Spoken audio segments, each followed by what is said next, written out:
তাহলে তোর মেয়েকে আমরা মেরে ফেলবো। কিভাবে মারবো সেটা বলেও দেয়, ছুরি একটা ঢুকাবো, এখান থেকে টান দিব, টেনে উপরে ঘুরাবো। আর মারলে কিন্তু এভাবে মারে না, যাকে মারে তাকে আমি দেখেছি নিয়ে গেছে পুরা পিছনে দড়ি এনে 8-10 জন লোক তার হ্যান্ডকাফ দিয়ে দড়ি দিয়ে, মানে আমার মেয়ে কেমন আছে। কারণ মেয়ে আমার একা ছিল, একটা মেয়ে একা বাসায়। আচ্ছা, যখন কাউকে নিয়ে যেত টর্চার করার জন্য রুমই মারতো আর কি, দরজা বন্ধ, লোহার একটা গেট, তার উপরে কাঠের গেট। প্রচন্ড ভাবে ওনাকে আমি শ্রদ্ধা জানাই, উনি আর বাবার মতো এবং মার মতো হয়েছে। বডিতে পানি ছেড়ে দিচ্ছে। তারপর খুব মারলো, যখন মেরে বললো তুমি কি কামরুল ইসলাম?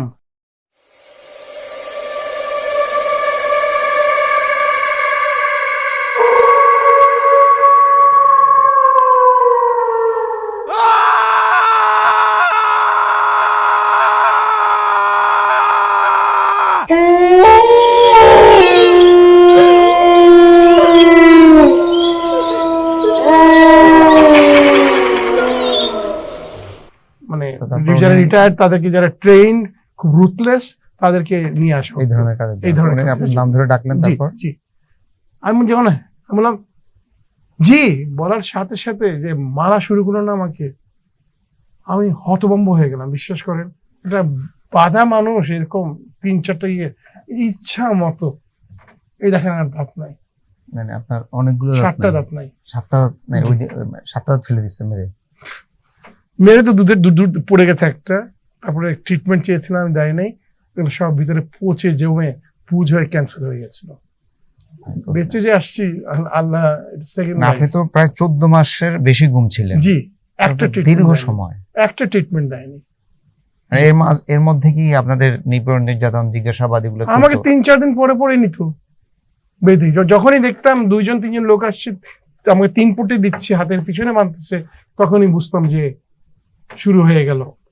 আপনি যেখানে থাকতেন তার পরিবেশ বা খাবার, পরিবেশটা বলি আমি সবকিছু পরে। আমি যখন দেখতাম রুম থেকে, রুমটা ছিল ধরেন এই রুমটার এই যে সুইচটা আর এই দরজাটা, এই ধরেন এখান থেকে এই এতটুকু, মানে 4 ফিট 3 ফিট, আর একটু বড় হবে, 6 ফিট হতে পারে, 4 ফিট বা 5 ফিট হবে। এই সাইডে এই যে এই এতটুকু একটা খাট ছিল, ওই খাটের সাইডে একটু জায়গা, যেখানে নামাজ পড়ার জন্য একটু জায়গা দিত। আর টয়লেট ছিল। জায়গাটা আবার নামাজ বলতে উল্টা দিকে, আপনার পশ্চিম দিকে হয়, বলবো পশ্চিমের দিকে, উল্টা দিকে বলতে। হোল কনসেপশন হলো আপনাকে ওরিয়েন্টেশন করবে, আপনাকে ডিসইনফরমেশন দিবে, আপনাকে দেখাবে আপনি পাগল। ওদের হোল অবজেক্টিভ।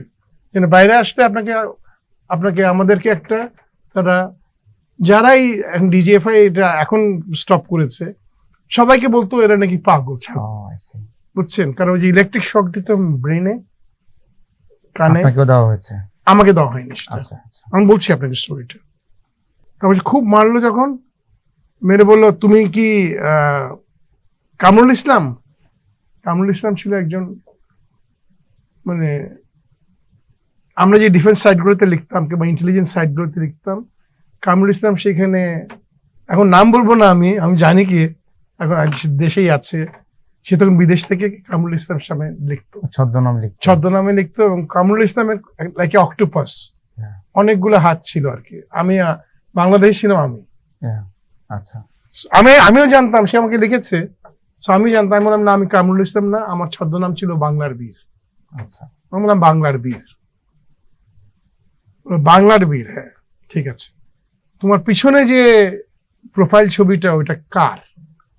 আমি কেন, ওটা খালিদ বিন ওয়ালিদ রাদিয়াল্লাহু তাআলা। আমার ফেসবুক প্রোফাইলের কথা বলছেন? আচ্ছা, ফেসবুক প্রোফাইল না, আমি ফেসবুক লিখতাম না। আচ্ছা, আমি লিখতাম ইন্টারন্যাশনাল ডিফেন্স এবং ইন্টেলিজেন্স সাইট। আচ্ছা, ওইখানের প্রোফাইল। আমি বিদেশ সব, আমি দেশের কাজ খুব কম করতাম। আচ্ছা, কারণ ফেসবুকে বাংলাদেশকে লিখলে ইন্টারন্যাশনাল প্রেসার তো আসবে না। জি, ওই রাখতো ওদের অর্জুন, ওই কারণে যেটা আপনি দেশের এই মানে ক্রাইসিসটাকে ইন্টারন্যাশনালি বলেন, আপনি যে কোনো দেশে বলেন, আমেরিকা বলেন, সব ওইখানে সবাই পিক আপ করতো।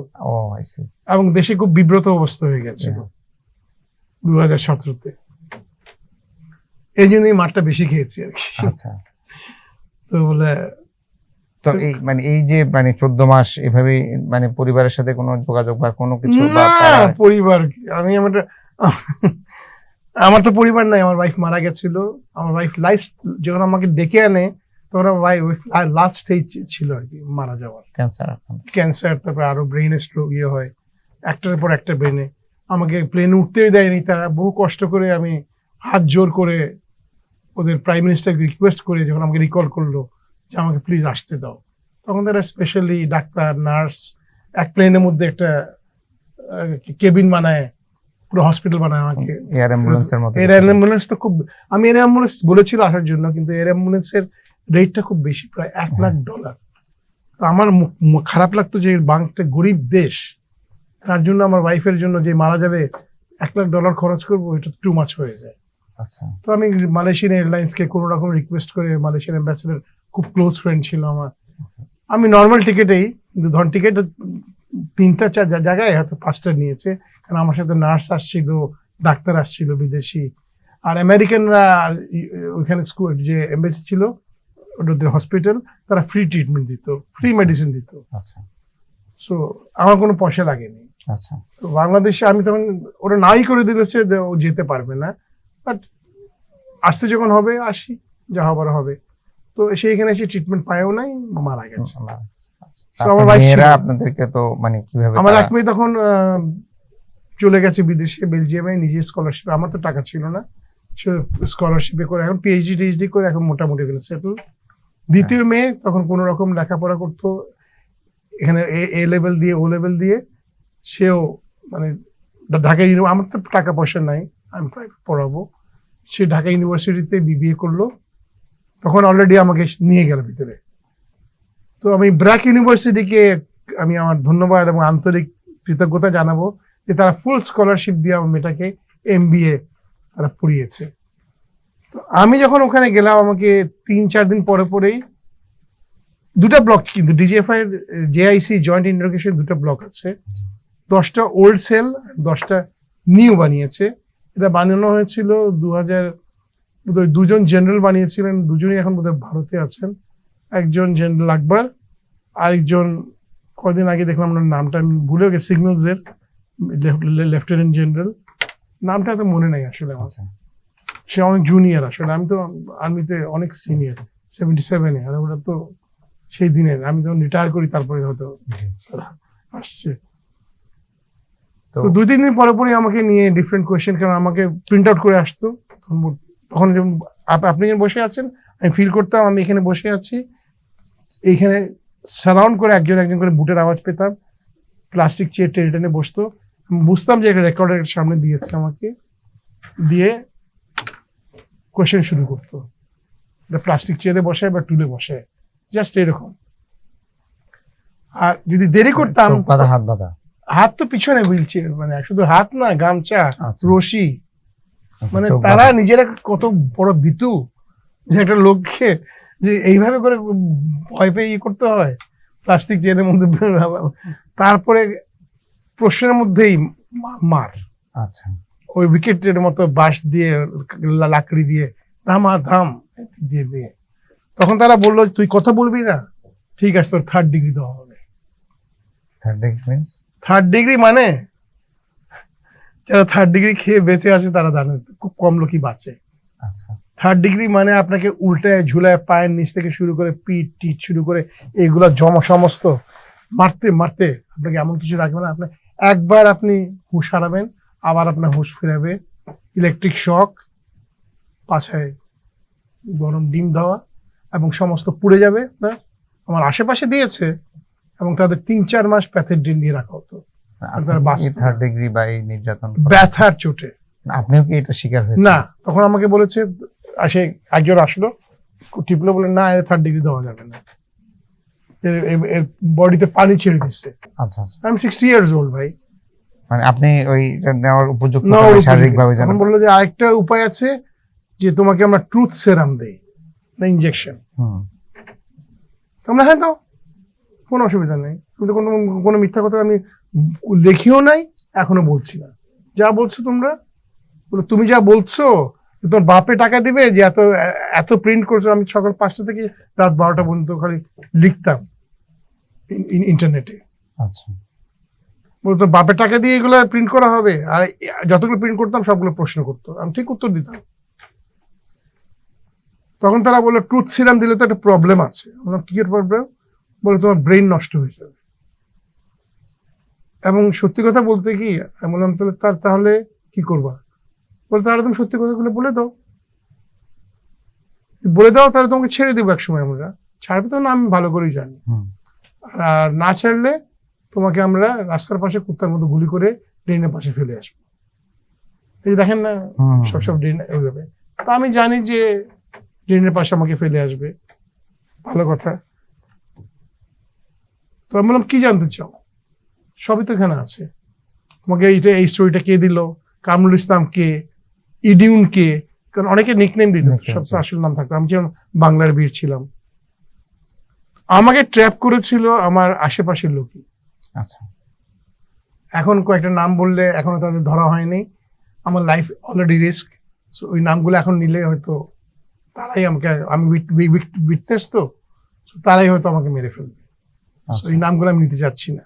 আচ্ছা, মানে আপনি এখনো মানে আমরা সবাই তো, কারণ আমরা দেখেন সত্য প্রকাশ করতে 2 বছর হয়ে গেলাম কেস করেছি, আজ পর্যন্ত আমাদের তো ডকে ডাকে নাই। এবং যারা আমাদেরকে গুম করে নিয়ে গেছে, আপনার রেজিস্ট্রের নাম বললাম, উনি তো জানে কি। তো আমি যদি ভিকটিম থাকি তাহলে আমার লাইফ কি রিস্ক নেওয়ার জন্য না? যে গুম নির্যাতন ভুক্তভোগীদের জন্য নতুন আইন ও অধিদপ্তর গঠন উদ্যোগ নিয়েছে সরকার। গতকালকে এই সংক্রান্ত একটা মিটিংও হয়েছে। এই বিষয়ে কি আপনি জানেন, বা আপনার এই সরকারের কাছে প্রত্যাশা, প্রাপ্তি, এই বিষয়গুলো নিয়ে যদি বলেন। কারণ আপনি এখনো ভয় পাচ্ছেন নাম প্রকাশ করতে, তার মানে এই বিষয়টা কি হচ্ছে যে আমরা মানে দেশে কি নিরাপত্তা সংকট এখনো আছে, বা সবকিছু মিলিয়ে যদি বলেন। ধন্যবাদ, থ্যাংক ইউ। খুবই পার্টিনেন্ট কোয়েশ্চেন আপনি করেছেন।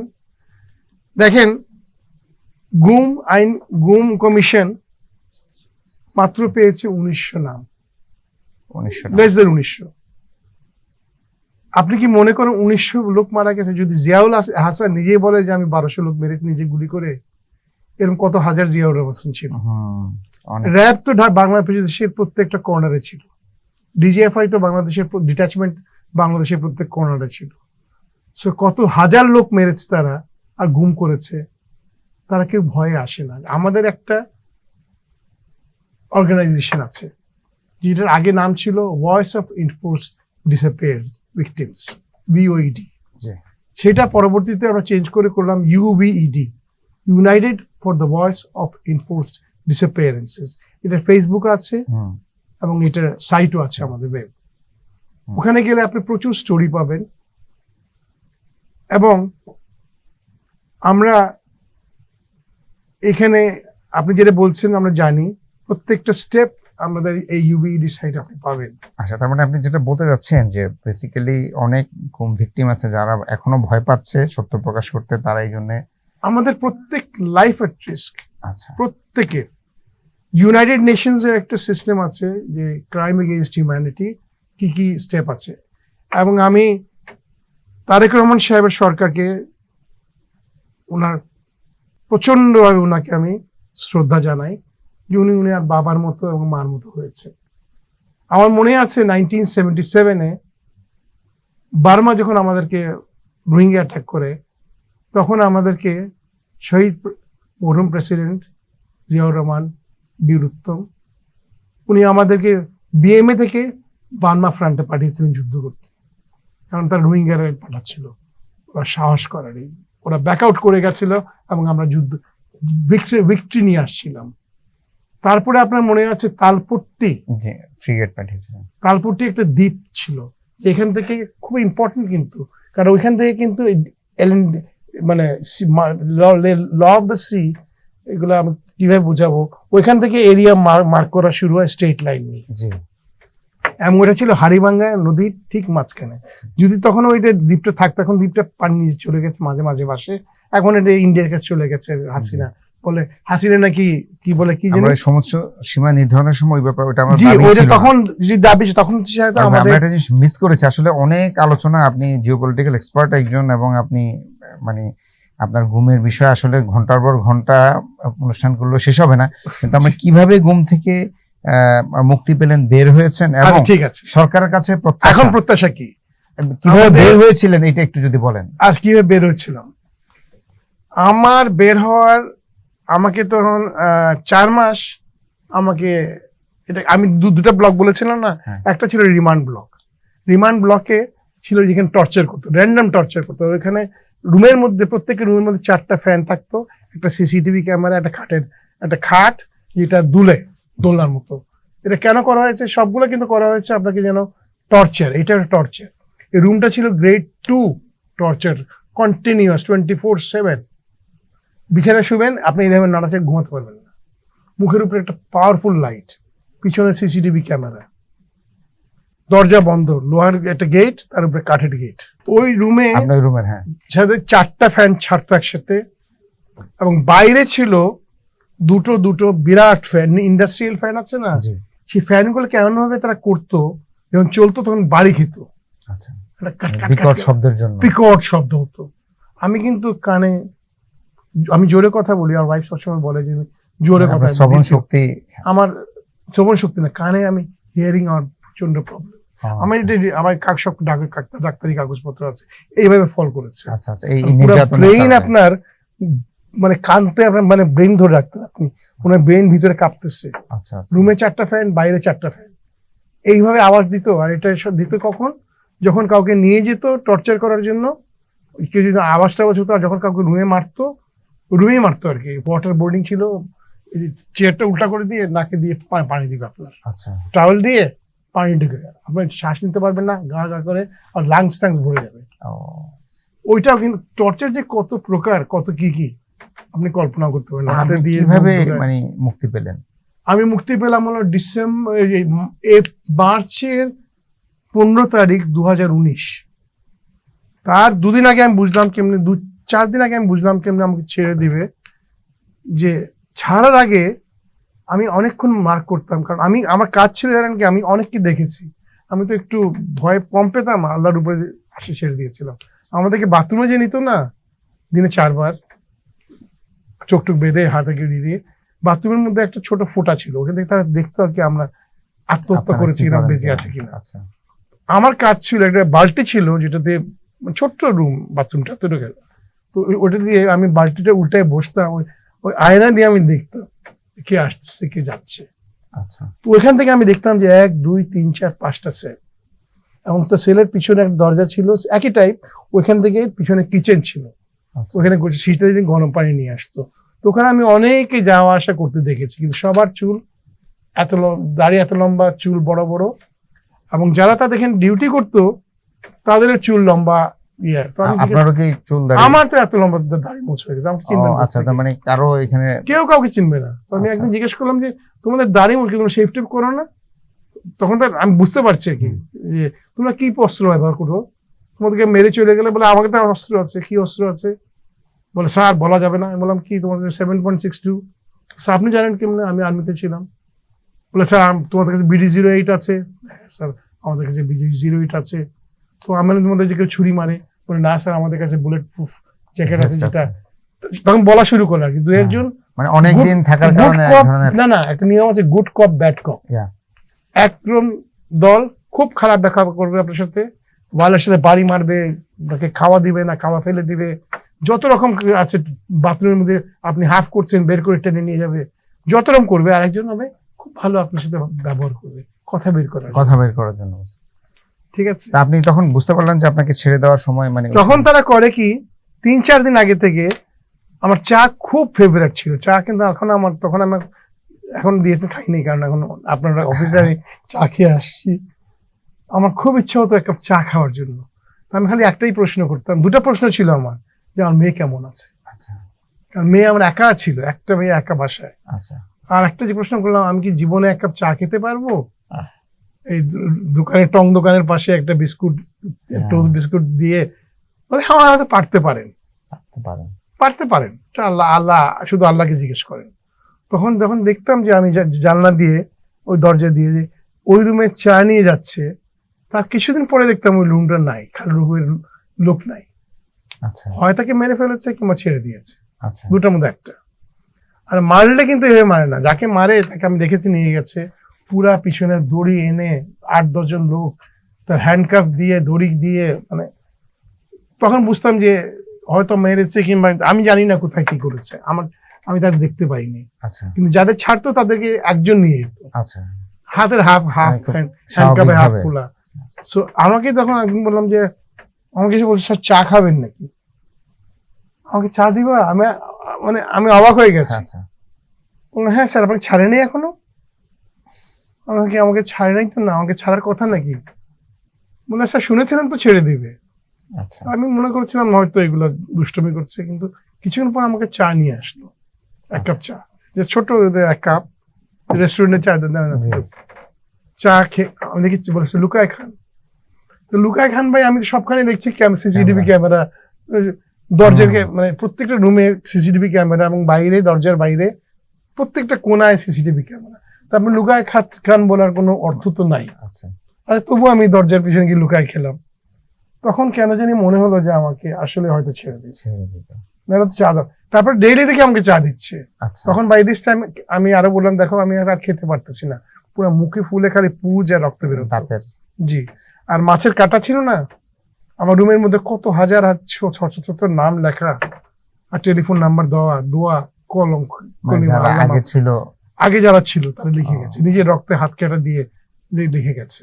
আচ্ছা তাই আমি পড়তাম, মনে করতাম আমার নামও যদি আমি লিখতে পারি। এটা কাটা, ওই যে মাছের কাটা, পাঙ্গাস মাছ দিত আর কি, যত কম দামে খাওয়া ছিল ওইটা, সপ্তাহে গরু গোশ দিত একদিন, তারপর হাড্ডি কাড্ডি ওগুলো রেখে দিতাম। আচ্ছা আর একটা রেখে দিতাম কেন, একটু গোশ রাখতাম, কারণ আমাদের একমাত্র কথা বলার লোক ছিল, ওরা কি কথা বলতো না কিন্তু আমাদের সাথে। আচ্ছা ওই যে রুমে পিঁপড়া আসতো, তেলাপোকা আসতো, ওদের খাওয়া দিতাম। আচ্ছা আচ্ছা এটা মীর কাসেম আলীর ছেলে দীর্ঘদিন নিঃসঙ্গ থাকার কারণে সলিটারি কনফাইনমেন্ট কিন্তু খুব কষ্টের জিনিস। আচ্ছা আপনি কারোর সাথে কথা বলতে পারবেন না বছর, মাসের পর মাস। আরমান এবং আজমি তারা এতদিন কেমনে থেকেছিল, আমার সত্যি জানেন আমার কাছে এখনো অবাক লাগে। তো মেন্টালি ওখানে জায়গায় যায় না, তারা মেন্টালি ঠিক থাকে না।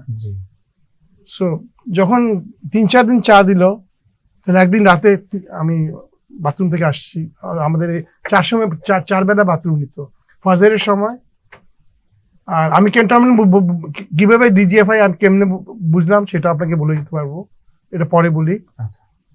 ফাজরের সময় একবার নিত আমাদের, আজান শুনতে পেতেন আপনারা? আজান 5টা আজান আসতো। আচ্ছা ঠিক আছে, ওই একটা সবচেয়ে কাছেরটা ওটা ভেঙে তার নতুন বিল্ডিং করছে, কারণ ওটা আমি যাই তো ক্যান্টনমেন্টে এখনো, সো আমি দেখেছি, বুঝতে পেরেছি। আমি যেহেতু সেনাবাহিনীর অফিসার, আমি আপনি ডট গুলো মিলাই না, পরে তো আমাদেরকে শুনেন, আর্মিতে তো কিছু নিয়ম আছে, অফিসার যায় তখন কোথ হলো যেখানে অ্যামুনিশন রাখা হয়, তার সামনে গার্ড থাকে, এখানে কোয়ার্টার গার্ড থাকে, মানে প্রত্যেক আর্মি ইউনিটে একটা করে জেল থাকে, 2-3টা জেল থাকে, সিপাহীরা যারা ইয়ে করে ওদেরকে রাখা হয়। তো আমি আওয়াজ শুনতাম, গার্ড সাবধান। ঠিক আছে, 5টা আওয়াজ, আমাকে 2বার দিল পানি, সেনা লেখা। আচ্ছা, সেনা। তারপরে আমাকে ওষুধ দিল 1-2 দিন, ক্রিমির ওষুধ, সেটাতে লেখা ছিল defence service, defence medicine, trading prohibited.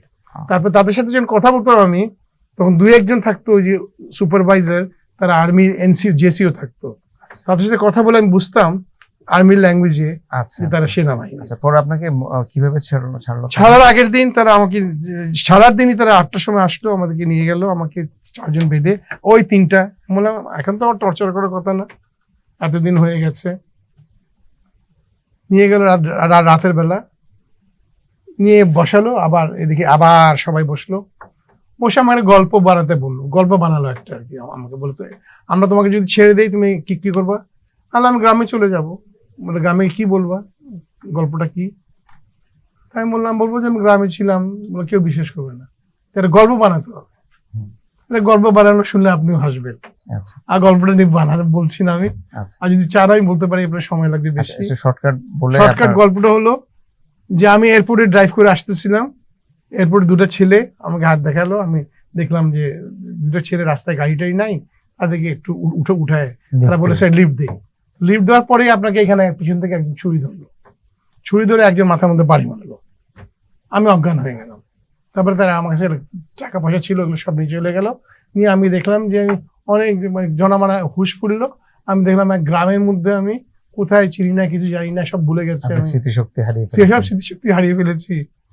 তো এইভাবে আমি গ্রামের বুড়া বুড়ি ধান খেতে ইয়ে করে, আমিও ধান চাষ করি, সাহায্য করি, একটু আজগব স্টোরি আর কি। মানে এটা তারপরে এক আপনাদের- বছর পরে আস্তে আস্তে আমার স্মৃতি ফিরতে লাগলো।